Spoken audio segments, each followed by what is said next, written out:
This episode was brought to you in part by LOOTCRATE and Loot Gaming. You can go to lootcrate.com/MrAeroHD right now and use the code AERO, that's AERO, at checkout and save 10% off your entire subscription. Link in the description below.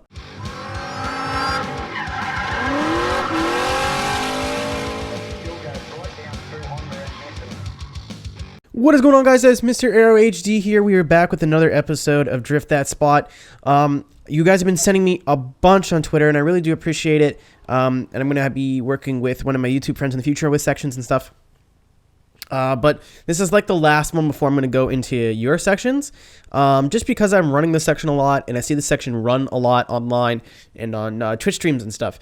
So I figured, you know, might as well make a guide for it so people don't run it like goddamn idiots, and then popularize it more so maybe it can be a more common drift section. So instead of people running the airport or whatever stupid people are online,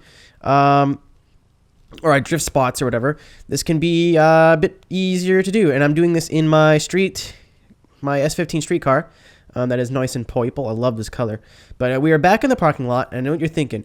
Aero, you big dumb idiot. You've already done a parking lot section. However, I was in a Twitch stream, just a random Twitch stream. I don't even remember the guy's name. And we were drifting a section here, and it wasn't this one. I don't know what to call it. I can't really just call it Surfer's Paradise parking lot. It's like really, you'd think it's power dependent, but it's not. There's only about 380 horsepower in this S15, sorry. And this does its section just fine. So we're going to go through. It's basically the same entrance, but instead of throwing on big angle here, you're going to not want to do that. Actually, your clipping point is not even going to be all the way in the inside here where this tree is. You want to go like right about in the middle, because that's going to shoot you out wide, and you're going to get near this wall, or this fence, which you want to do. Tap it if you can. There's like many opportunities for super cool wall taps on this. Don't go too far inside here, because then it's going to screw up, because this is your second clip. But don't go too far inside, because it's going to screw up your run here, which you guys can see from my tire marks. Normally I like to stay as wide as I can for as long as I can, regardless of whether you're like out here or like in the middle. You want to wait until the very last minute to transition, because when you transition, you want to be right out around here. Not because this is a clip, well, it is kind of, but you want to get near this wall, or this fence. I keep saying wall, as close to it as you can, again, just because it's cool. And then again over here, there's another sweet opportunity for a wall tap. And then usually I drop my front tires on this curb. It gives me like a little boosty boost, an RPM, and then you're going to transition again. And then it's just basically a big old outer clip here, this little line. Big old long turn. Again, get as close to the wall or the fence as you can. I keep saying wall, idiot. Do that front tire drop thing again. And then you're going to really want to scrub some speed. Big opportunity for angle here. Outer clip at this white line. And then outer clip here. You can drop your rear tires on here if you need a little RPM boost. Look at me, my little drone. I am Vanguard 1. Delete. And then drop your tire again here if you want to. If not, just use the curb as your line. And then you bring it right out to the fence again if you can.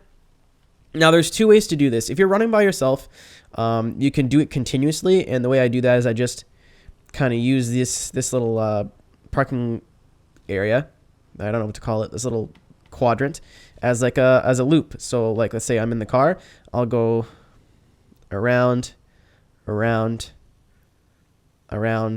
then I'll, transition again. But if you're like running online or wherever, you want to get people grouped back up, you just go straight up, park back here.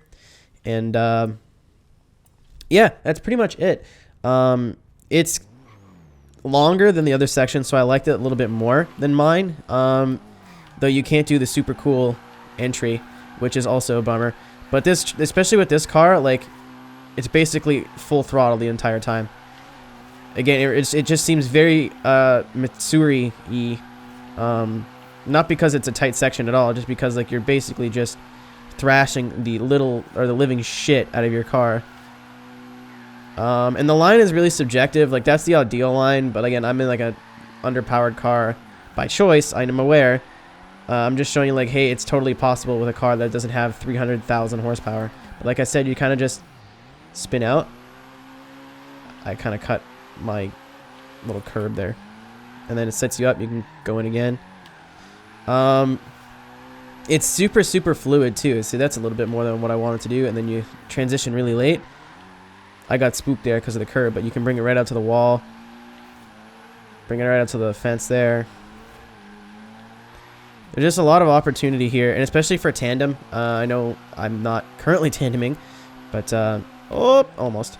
For tandem, it brings a lot of opportunity to like jump in and get close. You can scrub off a little bit of angle and just like close in on somebody. It's just a really fun section to run with people. And then I over-rotated again. Good, great.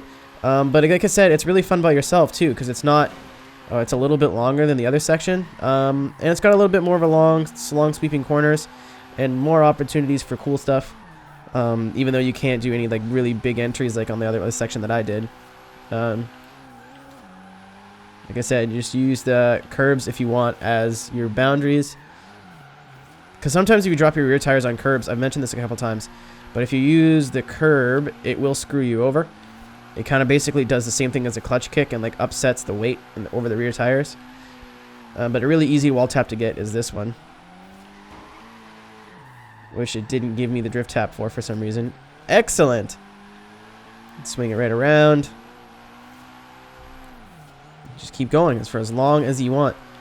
Like I said, you can use high power cars on this, but I feel like as long as you know how to drive it, everything's... Oh, I kind of flicked it too hard. As long as you know how to drive it, everything's basically a similar speed. I'll do a run here. I spent on it, so I'll do a run with my telemetry on. See if you guys benefit anything from that. But yeah, like I said, this is just super fun to run. I was in a stream and I was like 5 in the morning. I was super tired, but I was like, oh, I'll jump in this other guy's stream after I finished mine. Basically like a raid, but I was like also in the stream, and I ended up staying on for like another 2 hours just because I was having so much fun just driving this section. I didn't know I didn't know it before. I had to like follow everybody in the stream around and learn it, but basically, like I said, like, oh, these are your clips and these are your lines, but like you can run it however you want. It's very easy to tandem behind people in this. I'm not saying it takes no skill, but like there's not a lot of... Oh, I'm raining. There's not a lot of like huge slowdown zones, other than like basically this is your entry, so there's a huge slowdown zone coming up here, where you could potentially get hit, and then there's another one. This car's actually way better in the wet. It's actually way more fun to drive. But then there's like, this is pretty slow. But like I said, there's not a whole lot of like slowing down, speeding up, and slowing down and speeding up. So there's not a lot of opportunity to hit another player. So it's really good to practice tandem if you don't know how to do it or like are very scared. Just get somebody who will lead for you, lead a lot for you, and not mind if they get run into. And then you can start practicing tandem, because I know a lot of people are like, Aero, how do I tandem? I don't understand. Like literally, once you know how to drift, if you know how to drift properly, tandem is just practice after that. But not really much else to say. This is just a really fun section that I was shown. I wish I remember the guy's Twitch username, but honestly, like I've seen 8 people post. Thanks, Anna. No one cares. I've seen like 8 people be like, oh, I did a drifting now, and then like they'll post a section or a video from this section. A lot of people are complaining that it's not super high speed, but like for no driver tires, the driver tires do not drive in here, and for no traffic, it is like one of the best places for me to drift.